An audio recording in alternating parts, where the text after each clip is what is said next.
अगर अगर आपको काका के को इंग्लिश नहीं आ रहा है तो देखिए अभी ऐसे समझाएंगे। जैसे में देखिए क का क्या होगा तो देखिएगा कैसे लिखाएंगे। ये सब लिखने ये सब आया कैसे से अभी बतला दे रहे हैं कैसे आएगा। अगर आवा ए आई का इंग्लिश अगर आ रहा है तो पूरा काका की का इंग्लिश आपको आ जाएगा। देखो अगर आवा ए आई का इंग्लिश अगर आपको आता है तो काका की क का की का पूरा यहाँ तक इंग्लिश आप लिख सकते हैं। देखिए कैसे अगर आपको आवा का इंग्लिश अगर पूरा आ रहा है ए आई का पूरा आ रहा है तो देखिए कैसे बनेगा। पहले काका के इंग्लिश लिखने के लिए आपको पहले क लिखना पड़ेगा। अगर क लिख दिए अगर आपको नहीं आ रहा है काका के का इंग्लिश तो पहले देखिए के लिख देंगे पहले। इसके बाद देखिए आवा के इंग्लिश लास्ट वाला आ के बाद कथी आ रहा है आ के बाद आकार है तो आकार के ए लिख देंगे हो गया।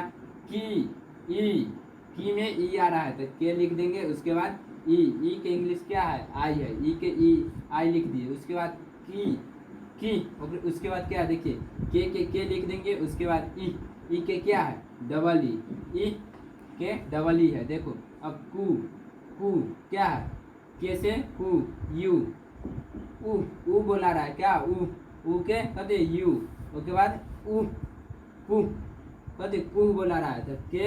उसके बाद क्या है डबल जीरो यहाँ डबल लो लिख देंगे क्या है डबल लो हो गया।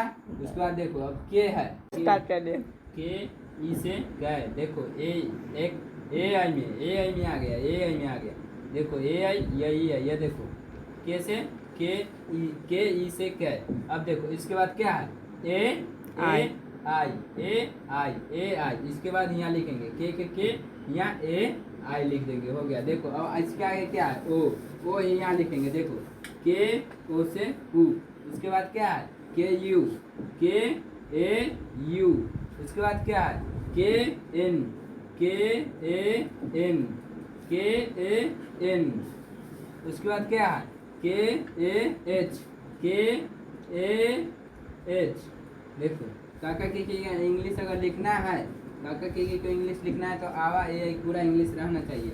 अगर काका की का इंग्लिश लिखा जाता है तो आप